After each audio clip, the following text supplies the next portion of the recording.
राजेंद्र नाथ एक ऐसे बॉलीवुड स्टार जो अपनी ज़बरदस्त कॉमिक टाइमिंग के चलते मशहूर थे।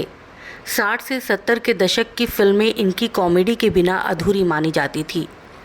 ये वो समय था जब महमूद और जॉनी वॉकर जैसे कॉमेडियन फिल्म इंडस्ट्री में अपनी जगह बना चुके थे, लेकिन इसके बावजूद राजेंद्र नाथ पॉपुलर हो गए।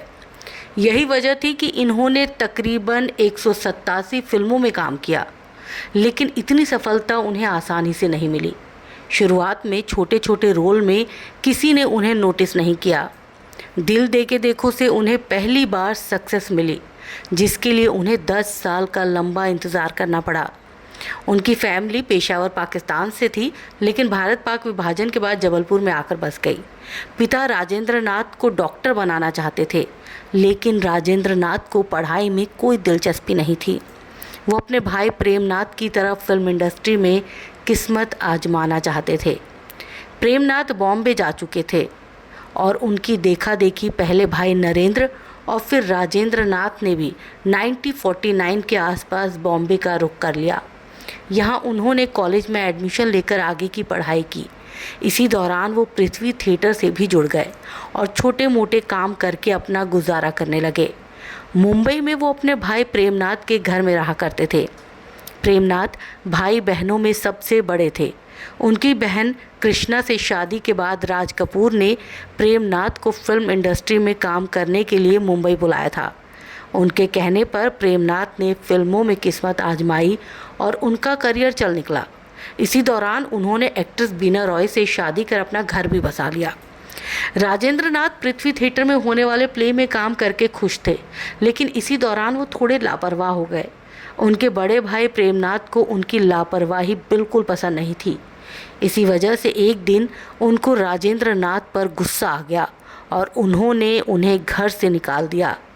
अपने घर से निकालकर प्रेमनाथ ने अपने दूसरे घर में राजेंद्र नाथ के रहने का इंतज़ाम तो कर दिया, लेकिन रोज़मर्रा के खर्चे चलाना उनके लिए मुश्किल हो गया। तब करण जौहर के पिता यश जौहर उनके रूममेट हुआ करते थे।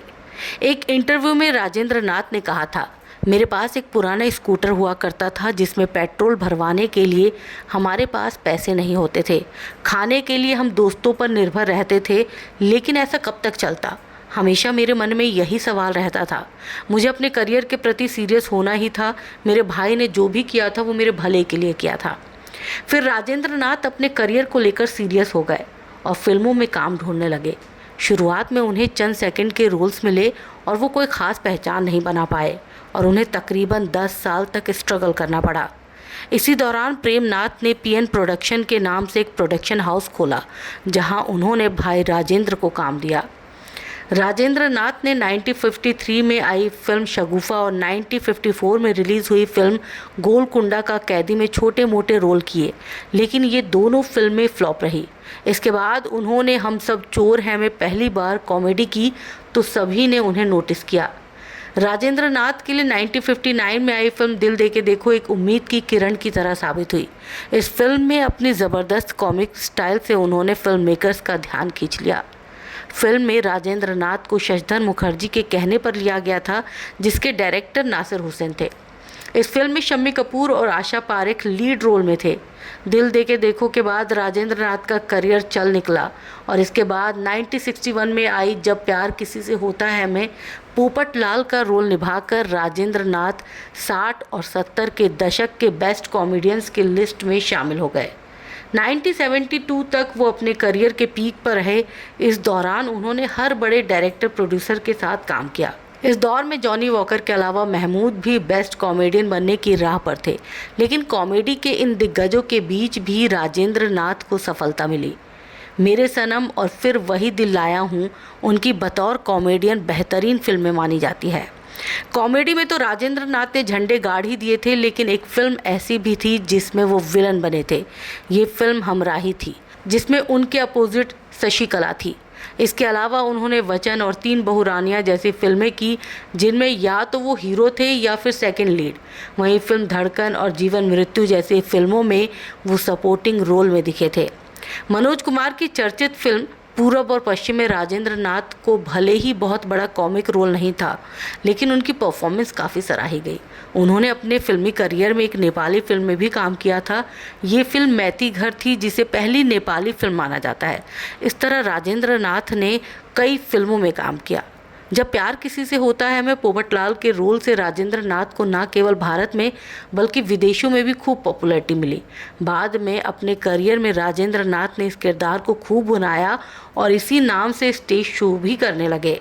राजेंद्र नाथ अपने करियर में नई ऊंचाइयां छू रहे थे। उनकी ज़िंदगी भी अच्छी चल रही थी। 1969 में उन्होंने गुलशन कृपलानी से शादी कर अपना घर बसा लिया और 2 बच्चों के पिता भी बने। इसके कुछ समय बाद एक कार एक्सीडेंट ने उनके करियर पर ब्रेक लगा दिया। वो फिल्मों में काम नहीं कर पाए और धीरे धीरे फिल्म मेकर्स ने भी उन्हें रोल ऑफर करने बंद कर दिए। 4 साल तक खराब सेहत से जूझने के बाद राजेंद्र नाथ ने अपने करियर को दोबारा शुरू करने की कोशिश की, लेकिन वो इसमें नाकाम रहे। बतौर एक्टर कोई काम न मिलता देख 1974 में उन्होंने खुद एक फिल्म बनाने की सोची। फिल्म का नाम ग्रेट क्रैशर रखा, जिसमें उन्होंने रणधीर कपूर और नीतू सिंह को कास्ट किया, लेकिन ये फिल्म 10 दिनों में ही बंद हो गई। दरअसल राजेंद्र नाथ को फिल्म मेकिंग के बारे में कोई नॉलेज नहीं थी, इसलिए उन्होंने कास्ट क्रू को मुंह मांगे पैसे दिए, जिससे फिल्म ओवर बजट हो गई। नतीजा ये रहा कि फिल्म बंद करनी पड़ी और राजेंद्र नाथ लाखों के कर्ज में डूब गए। जिन लोगों से पैसे लेकर राजेंद्र नाथ ने फिल्म बनाने की सोची थी, वो उन पर पैसे वापस करने का दबाव बनाने लगे। इतनी जल्दी पैसा चुकाना राजेंद्र नाथ के लिए नामुमकिन हो गया, क्योंकि उनके पास कोई काम नहीं था। कर्जदारों ने उनसे अपने दिए पैसों का ज़्यादा से ज़्यादा ब्याज वसूलना शुरू कर दिया। इससे राजेंद्र नाथ की आर्थिक स्थिति और बिगड़ गई। इस मुश्किल वक्त में भाई प्रेमनाथ ने उनकी मदद की और उन्हें फिल्मों में काम दिलाया। इसके बाद राज कपूर की प्रेम रोग और फिल्म बीबी ओ बीबी में राजेंद्र नाथ अहम रोल में नजर आए। 90 के दशक में आई काजोल की पहली फिल्म बेखुदी में भी उन्होंने काम किया था, लेकिन फिल्म सौदा उनके करियर की आखिरी फिल्म साबित हुई। राजेंद्र नाथ ने टीवी शो हम 5 में भी लंबे समय तक काम किया। बड़े भाई प्रेमनाथ ने राजेंद्र नाथ को काफ़ी सपोर्ट किया, लेकिन 1991 में उनका निधन हो गया। इसके बाद राजेंद्र नाथ काफ़ी टूट गए। निजी जिंदगी से दुखी होकर राजेंद्र नाथ ने एक्टिंग की दुनिया से दूरी बना ली।